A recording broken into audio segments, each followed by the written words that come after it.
OCD tips video में आपका हार्दिक स्वागत है। आज हम बात करेंगे टिप्स की।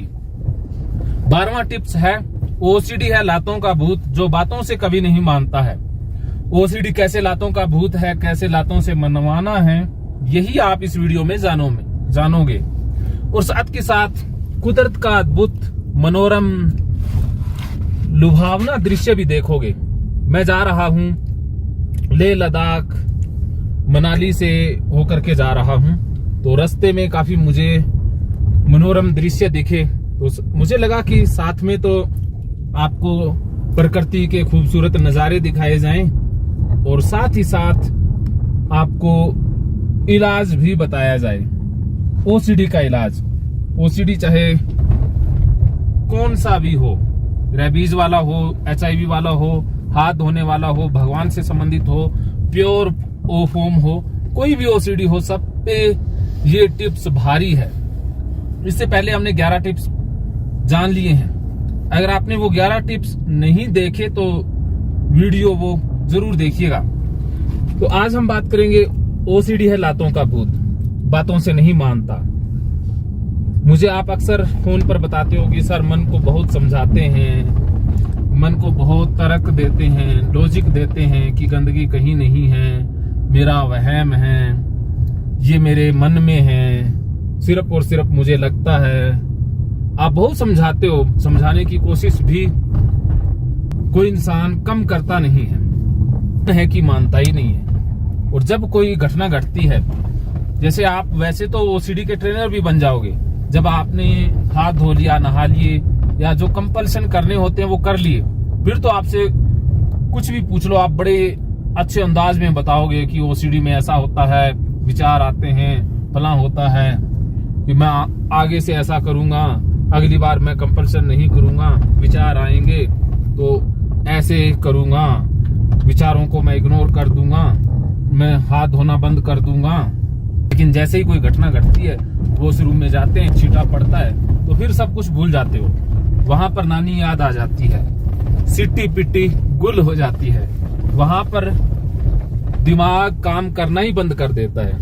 वहां पर तो फिर ओसीडी जो कहता है वही होता है, होता वही है जो ओसीडी कहता है। आपके कहने से फिर वहां कुछ भी नहीं हो रहा होता। आप वैसे शेर बन जाते हैं, वैसे बहुत ज्ञानी बन जाते हैं, लेकिन वॉशरूम में जाकर के या जैसे कोई घटना घटी, अगर रिलीजियस ओसीडी है तो भगवान के प्रति कोई विचार आया या बीमारी वाला विचार आया, HIV रेबीज वाला, उसके बाद या कोई एक्सपोजर हो जाए, कोई रियल में घटना घट जाए, फिर आप ज्ञानी से अज्ञानी बन जाते हैं। फिर तो भाई जो मन कहता है, घबराहट हो रही है, बेचैनी हो रही है, फिर ओसीडी कहता है भी धो, मांजो, हाथों को धो, मांजो, माफी मांगो, चेकिंग करो। फिर आप पूरी चेकिंग करते हैं, हाथों को धोते हैं, सब कुछ वही करते हैं जो ओसीडी आपसे करवाना चाहता है। उसके बाद जैसे ही आप शांत हो जाते हो, फिर सोचते हो अरे अरे अरे गलती हो गई, फिर से आप बादशाह बन जाते हो। ऐसा ही सिलसिला वर्षों तक चलता रहता है, लेकिन रिजल्ट तो मिलता है नहीं कुछ भी।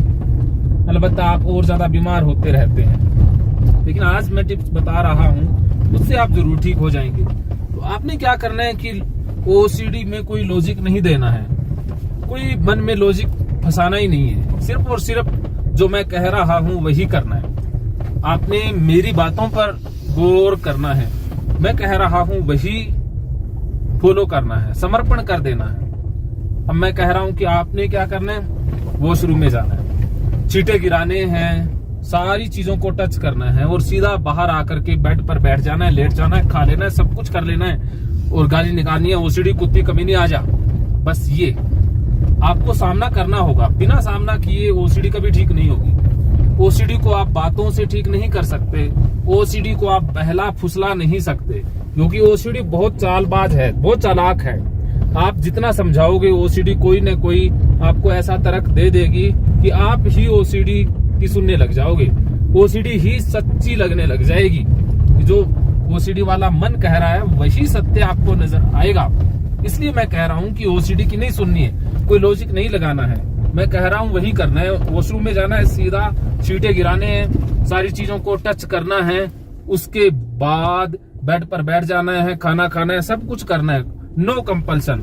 और सारा कुछ करने के बाद घर से निकल जाना है दूर और सैर करनी है, चाहे मेडिटेशन करो, चाहे डांस करो, चाहे गाना गाओ। मन को इतना दूसरे कामों में लगा दो कि आपको याद ही ना रहे कि आपने कुछ किया था, भूल ही जाओ। ऐसे आप करोगे तो ठीक हो जाओगे, वरना ओसीडी भाई लातों का भूत है, बातों से तो मानने वाला है नहीं। बातें तो जितनी मर्जी करवा लो, उनसे कोई फर्क पड़ने वाला है नहीं। आप ये एक्सपोजर करें, सभी प्रकार की थेरेपी में आप ये एक्सपोजर कर सकते हो। अगर आपको और अधिक इस विषय में जानना है तो आप गीता कोर्स भी ले सकते हो या मुझसे बात भी कर सकते हो। ये टिप्स आपको कैसा लगा मुझे कमेंट बॉक्स में बताइएगा। और साथ ही साथ मैंने आपको खूबसूरत प्रकृति के नज़ारे भी दिखाए। और अभी हम पहुंचने वाले हैं पांग, PANG, पांग में हम रात रुकेंगे क्योंकि आगे जाना पॉसिबल नहीं है। लद्दाख अभी दूर है, लद्दाख अभी काफी दूर है। और यहाँ पर कैंप में रुक जाएंगे, सुबह यहाँ से निकलेंगे, सुबह भी आपको आगे का दृश्य दिखाएंगे और अगले टिप्स पर हम बात करेंगे। लगभग मैं 40 टिप्स आपको बताऊंगा। गाड़ी नीचे से टच भी हो रही है, बड़े खड्डे हैं। अगर आप इन प्राकृतिक सौंदर्यों का नजारा लेना भी चाहते हैं तो आपको रिस्क ही लेना पड़ता है क्योंकि कच्चा सा रोड है। वैसे रोड पक्की बनी हुई है लेकिन पक्की रोड वाली कोई बात ही नहीं है। खड्डे हैं 1-1 फीट के। तो गाड़ी का टायर जब इनमें जाता है तो गाड़ी की चेसिस है वो जमीन से टच हो जाती है। तो मैं और दयाराम जी तो रिस्की बंदे हैं, यहाँ तक पहुंच गए। आप यहाँ पर फैमिली के साथ आने की भूल कतई मत करिएगा क्योंकि यहाँ पर ऑक्सीजन नहीं मिलती है, ना कोई खाने की चीज मिलती है, ना कोई पीने की। रास्ते में तो कोई आदमी भी नहीं मिलेगा